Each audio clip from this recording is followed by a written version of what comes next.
Welcome to the Daily Bite. I'm your host, Reverend Steve Andrews. Today we continue the series of 8 visions in the book of Zechariah with Zechariah chapter 2. This is our third vision, just to keep you posted. And I lifted my eyes and saw, and behold, a man with a measuring line in his hand. Then I said, "Where are you going?" And he said to me, "To measure Jerusalem, to see what is its width and what is its length." And behold, the angel who talked with me came forward, and another angel came forward to meet him, and said to him, "Run, say to that young man, Jerusalem shall be inhabited as villages without walls, because of the multitude of people and livestock in it. And I will be to her a wall of fire all around, declares Yahweh, and I will be the glory in her midst. Up, up, flee from the land of the north, declares Yahweh, for I have spread you abroad as the 4 winds of the heavens, declares Yahweh. Up, escape to Zion, you who dwell with the daughter of Babylon, for thus said Yahweh of hosts after his glory sent me to the nations who plundered you, for he who touches you touches the apple of his eye. Behold, I will shake my hand over them, and they shall become plunder for those who serve them. Then you will know that Yahweh of hosts has sent me. Sing and rejoice, O daughter of Zion, for behold, I come and I dwell in your midst, declares Yahweh. And many nations shall join themselves to Yahweh in that day, and shall be my people. And I will dwell in your midst, and you shall know that Yahweh of hosts has sent me to you. And Yahweh will inherit Judah as his portion in the Holy Land, and will again choose Jerusalem. Be silent, all flesh, before Yahweh, for he has roused himself from his holy dwelling. This is the word of the Lord. So here in the series of 8 night visions that Yahweh gives to Zechariah his prophet in roughly the year 520 BC, we get vision number 3. And this vision is gospel, very much gospel. It's got to be unpacked maybe to see it, but it really is. So let's take a look. First, I lifted up my eyes and saw the common formula that introduces most of these 8 visions, but not all. A man with a measuring line. We're not told who the man is. The man in that sense not relevant, who his identity would be. A servant of God of some kind. He's going to measure the city of Jerusalem, and that measurement is a sign, again, as we've talked about before, a sign of God's protection, that he knows something's dimensions is a symbol of his great love and care for that thing. The more intimately you know something, the more value it has to you, and the more willing you would be to protect it, as you think even of your own life and the things that you have. So that's the normal pattern of this measuring line kind of idea in prophetic literature and scripture, both in the Old Testament and in Revelation. But this one takes a shift, a fairly drastic shift. So yes, it should be for God's protection, but what happens? So this is Jesus, the angel who talked with me, came forward. So Jesus is standing by Zechariah as he is seeing this. Another angel, another messenger comes from the Lord, and he speaks to Jesus, instructing Jesus to go and cut off that man, right? Run, say to that young man, get to him before he gets to Jerusalem, because he doesn't need to do it. He doesn't even have to measure the city, because the city will be without walls. Now, a family conversation point to kind of get you wrapping your mind around this. Why did ancient cities have walls? What was the purpose? The primary purpose was for protection, for defense, that if an enemy were trying to attack, they got to get over the wall or they got to break through the wall. It helps protect your people. It also prevents thieves coming into your community from outside. They can't sneak in at night. They'd have to try and get through the gate during the daytime. And it prevents wild animals, protection from beasts as well, who would maybe sneak into your town and try to harm someone in the middle of the night. Ancient cities had such a factor, and there are probably places in the world that is still the case, but not as commonly as it certainly used to be. But there's more to this now. I mean, that's the starting point. Again, God's protection for his people, that Jerusalem would have this grand wall that cannot be destroyed. God is protecting them. But look, it doesn't have walls. There's too many people for it to have walls. They couldn't build enough wall for this place. The multitude of people, the multitude of livestock, this is a symbol of God's provision. This is a symbol of God restoring, redeeming, bringing his people back from their time in captivity and in exile, and helping them rebuild, restoring them to what they once were as a nation, as a people. But it continues. I will be to her a wall of fire all around, declares Yahweh. So it's not that she'll be defenseless. She is going to be so numerous she can't be counted, very similar to the promises of the Old Testament that Yahweh made to Abraham in Genesis chapter 12 and following, that his offspring would be so numerous they could not be counted, whether sand on the seashore, stars in the sky, etc. But God is going to put a wall of fire all around her. Fire is often a symbol in the Old Testament of God's presence, and that's certainly going to be the case here. I will be the glory in her midst, so the Lord is with his people. But also, don't miss out on the 2 Kings chapter 6 connection here, when an army has come down to capture Elisha, the prophet of God, and his servant is terrified by this, and Elisha prays to the Lord that the Lord would open the eyes of the servant so that he could see. And the Lord opens his eyes, and all of a sudden he sees the mountainside filled with chariots of fire. So the Lord's army, the Lord fighting for his people, is part of this picture. I will be the glory in her midst. This is what the purpose was for the tabernacle and eventually the temple. God dwelling in the midst of his people, right there, present with them. His word given to them, the altar for sacrifice that they could receive forgiveness of sins. Now God promising to be in her midst again. This has not been the case since they've been exiled in Babylon over the last 70 years, but it will be so again. Now all of that's well and good, but it actually has a greater meaning that is fulfilled in Jesus Christ.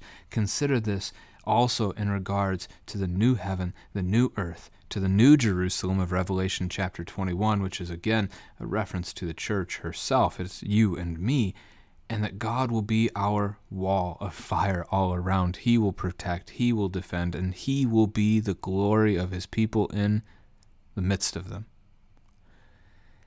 Paradise isn't paradise because it's without sin. Paradise isn't paradise because it's going to be this wonderful place and we'll be happy all the time. Paradise is paradise because we'll be with Jesus. That's the emphasis. It's not that the other things are wrong. It'll be without sin, and we will be happy and joyful in the presence of God. But the primary factor is we're with Christ. He is our light. He is also our glory. All right, so this is all gospel. Yahweh returns, Yahweh protects, Yahweh provides, and we can see it again in Christ, taking it further into the future as we look to Christ's return and to our home with him forever. Now, our second paragraph, up, up, flee from the land of the north. Notice verse 6 and 13's connection. He tells the people, up, up, and then in verse 13, he himself has gotten up. Don't miss that. But in verse 6 here, flee from the land of the north. The land of the north is a reference to the location, the direction from which the attackers of Jerusalem tend to come. And in other prophetic writings, God has specified that their destruction would come from the north. So even though if you were to look at a map, technically Babylon is to the east. Okay, that's fine. It's not the picture. The enemy came from the north. So when they dragged them off to the north. And then eventually they had to turn east. But it's the land of the north, Babylon. Come back. Return from there. Come out of exile. And the Jews truly did come out of exile in Babylon in waves. There were some who came out fairly early, but there were others who would come out later and join them. So this is why, again, verse 7, escape to Zion, you who dwell with the daughter of Babylon. So you're in Babylon, you're dwelling there. Leave there, come to Zion, return home. Zion is another name for Jerusalem, the place where the temple was, the capital of God's nation, his kingdom. The four winds of the earth have scattered them abroad. This is, again, God's judgment, having scattered them. He has scattered them to the nations, but now he's calling them home. The idea of there being four winds, again, think of creation. The number 4 is a symbol for creation, so all the winds of the heavens that the Lord has used. Verse 8, thus says Yahweh, after his glory, sent me to the nations who plundered you. His glory, the glory of God, his holiness, his perfection, sent me to the nations who plundered you. Interestingly enough, who is the me in this text?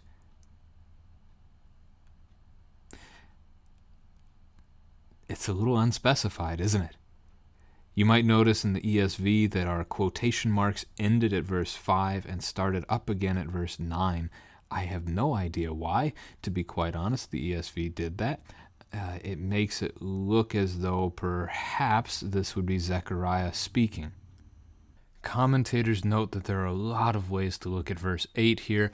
The way that I'm going to go with, for the sake of the podcast, is to look at it in the light of Zechariah after his glory, so after the return of the Jews from their time in exile, that God has called Zechariah, sent me to the nations. So Zechariah has been called as God's prophet, and he's even been sent to the nations who plundered them. Thus, for example, Babylon, to warn them, to caution them also.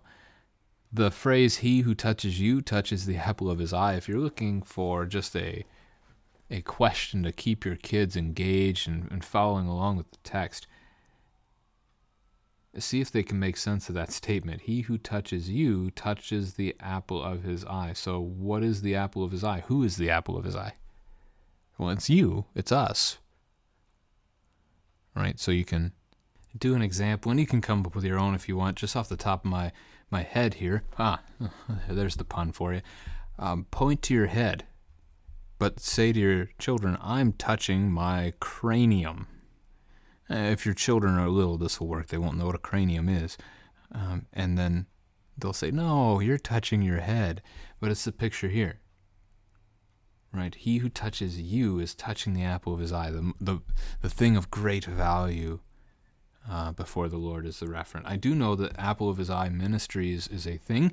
The idea of the Jewish Christians seeking to reach back out to fellow Jews to teach them about Christ and his salvation for them.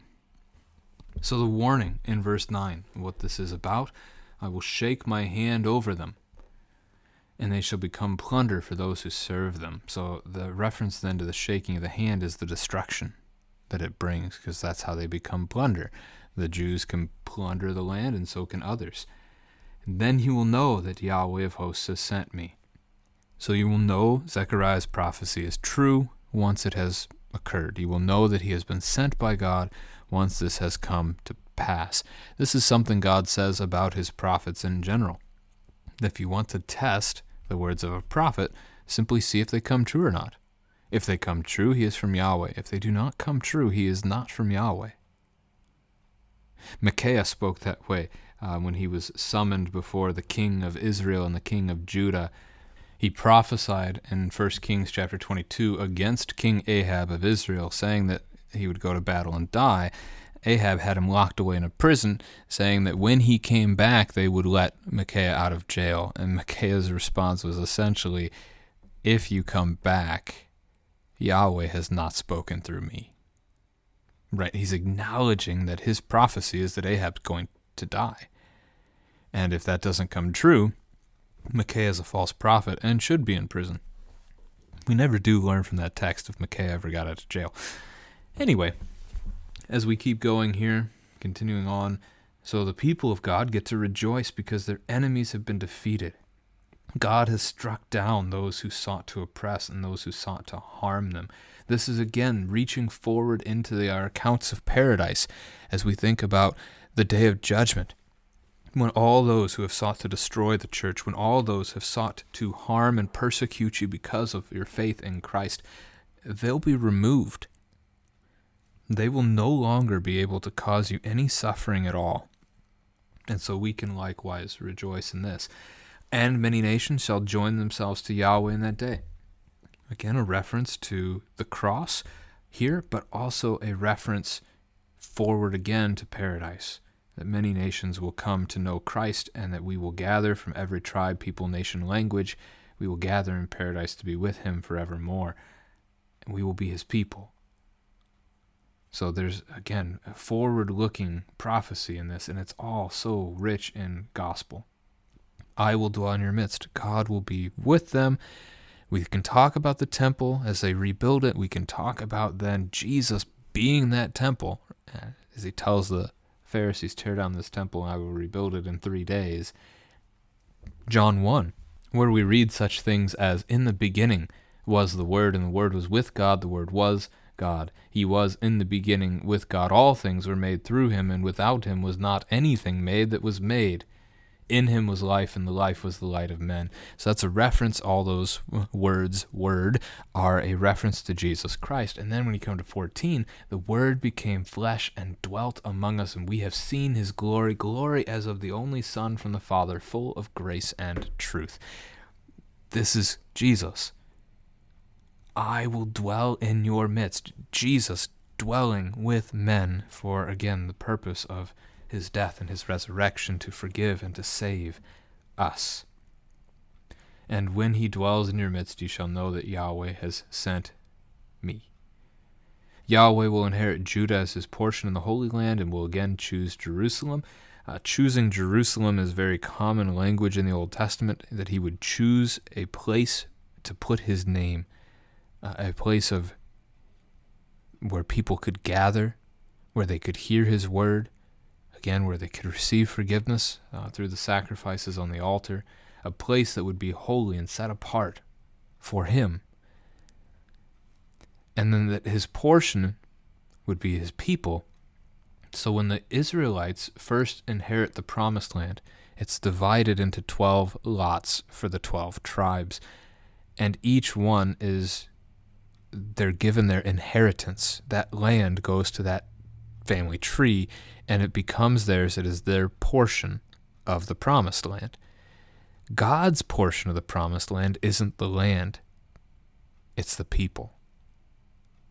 It's you. It's me. We are his. We are his treasured possession, which is a phrase the Old Testament uses 5 times, but 1 Peter chapter 2 speaks similarly. Verse 9, you are a chosen race, a royal priesthood, a holy nation, a people for his own possession, that you may proclaim the excellencies of him who called you out of darkness into his marvelous light. Once you were not a people, but now you are God's people. Once you had not received mercy, but now you have received mercy. Fantastic connection back to this vision of Zechariah. Finally, verse 13, be silent all flesh before Yahweh, for he has roused himself from his holy dwelling. His holy dwelling at this place in time would be a reference to heaven, that he is coming down from his throne to visit his creation. And specifically for this vision, that's the idea of his judgment.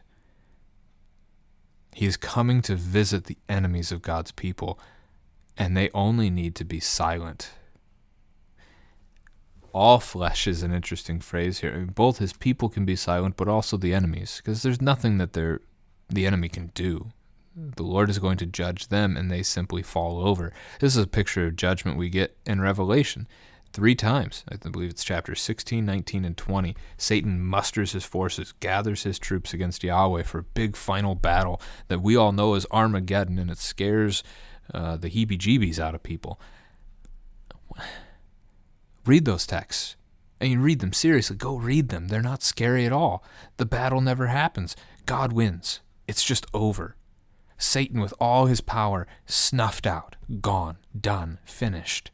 And so it is with the enemies of God here and now. They have no power against him. They're just done. The command to his own people to be silent reminds me of Exodus chapter 14, when they're about to cross through the Red Sea to the other side, that Moses instructs the people.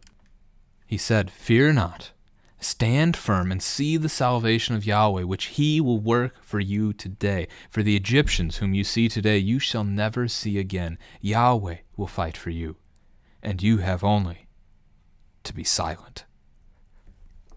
It's a great connection as well to this text. We can be silent.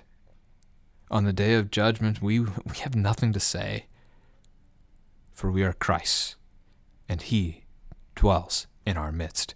Our enemies cannot prosper. They cannot stand.